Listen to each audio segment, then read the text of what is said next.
You will not believe this, and I will explore it when I get back from the other place.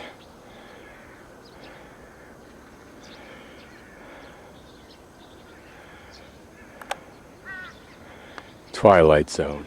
This is the big sign outside of it. Almost an allusion to the cowboy. That graphic, but not quite. Well, welcome. Let's go see what it is. Development called Jackson Hole, using that theme of Jackson Hole because Americans, Brits, and the Chinese and others with lots of money want to live and invest here. And apparently they have a winter time here. I don't think they have skiing, but they have winter time. But what's amazing is how they've carried this theme forward. Beautifully done and very well made. Indian. And it's not all complete yet. They're still developing it, as you'll see in just a moment. Picture as we drive along, very much what you'd see in Jackson Hole. And here's all the development here. So you have lots of these little artifacts about. This is some of the new developments going on here. But the theme is Jackson Hole. Here's some of the basic construction. By the time they get done with the outside, it probably won't look that. They're scenes from Jackson Hole.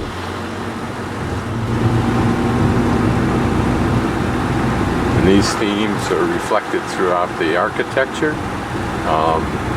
in some little detail, like the little statues that you see around, the brass or bronze statues, and in the advertising, very sophisticated advertising.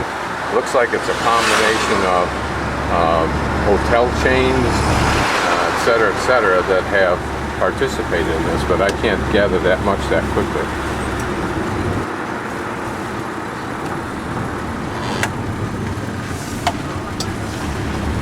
This gives you an idea of what we're seeing here.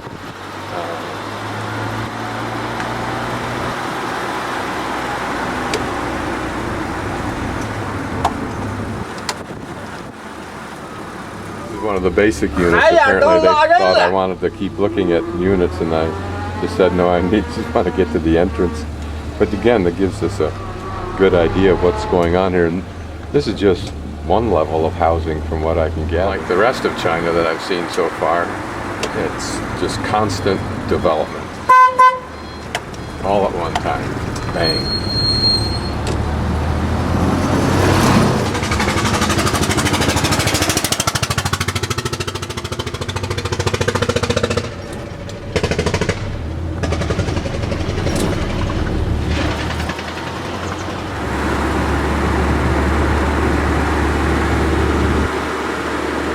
This will take off on a building, I think, at Teton Village.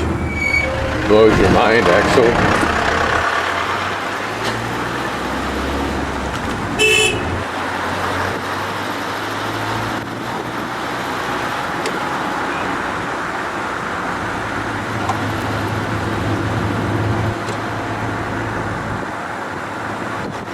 Decided not to buy.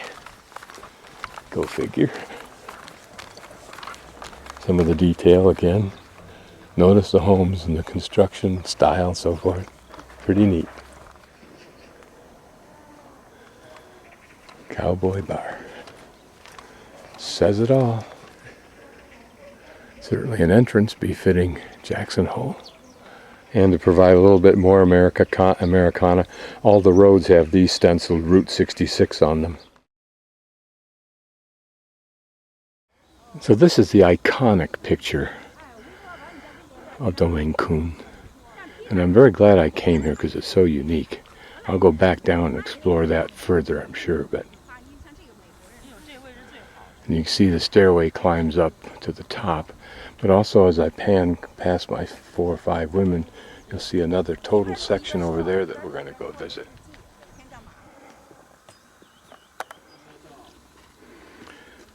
Notice all the little holes there, which I'm sure serve some function like air holes, light, maybe even defense.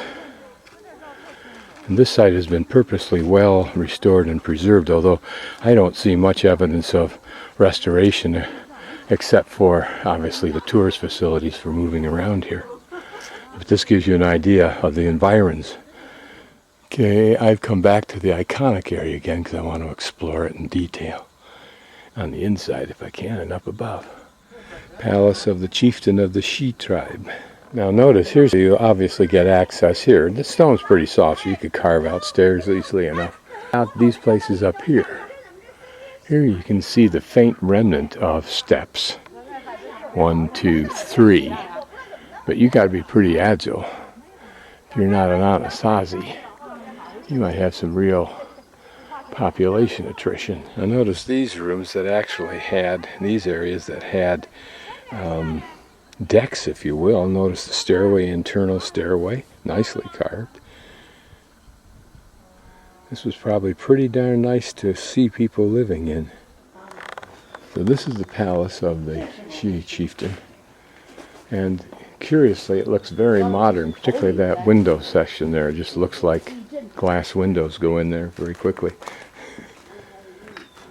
And you see from the holes at the top, just like the Anasazi, they would have probably embedded poles that came out like this to create either awnings or roofs for that portion there, creating separate rooms. And those grooves there might well serve for wood panels or panels of some sort that created vertical exterior walls. Same thing with the one next to it. Of course, over time, maybe portions have fallen out of up in there, and the rooms were closer to us and would make more sense. You can imagine of this place when it was alive with people, the noises and the instruments of life, probably including baskets and so forth. And maybe water, when it rained, tumbled down, accounting for these white spots here. Maybe not. Maybe that's restoration. But doesn't this seem like a natural water channel here? And wouldn't you think over time they would have channeled that water into a basin of some sort?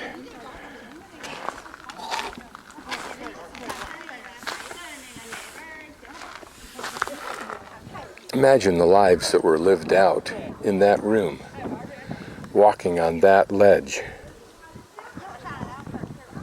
And again, this defile here certainly was a channel for water. You would think down at the bottom they would have had a check dam. It's just too intuitive to assume they didn't.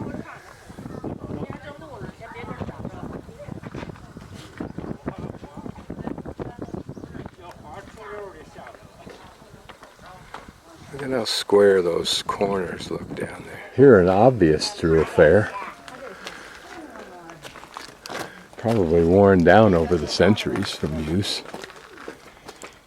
What I'm about to scramble in now is a cave of 3 rooms. A typical cave of 3 rooms. In the middle room there's a stone niche for offering sacrifices to ancestors. There are stone kang and a stone kitchen range. So I'm standing in the middle of the 3 rooms, and as the gentleman's wife indicates, this was probably the entrance. And where we came in this left-hand room, was probably a bedroom of some sort. And now it's been converted for the benefit of tourists to get in there. But there's that strange carved device that comes from a window, slopes in, and winds back and forth, and then down. Who knows what that was for? Not hard to imagine this filled with various shelves and so forth like those. Holes in the back could very well have held posts that then came out a ways, could have held a bed for that matter. But a double set of shelves makes sense just looking at it. I think this may be what an oven was here. Being in a place like this, asking these kind of questions is the same thing you do when you're in an old residence out in the American desert and you find some miner's old rock house and you try to figure out why did he put this piece here and this chunk of metal there and blah blah blah.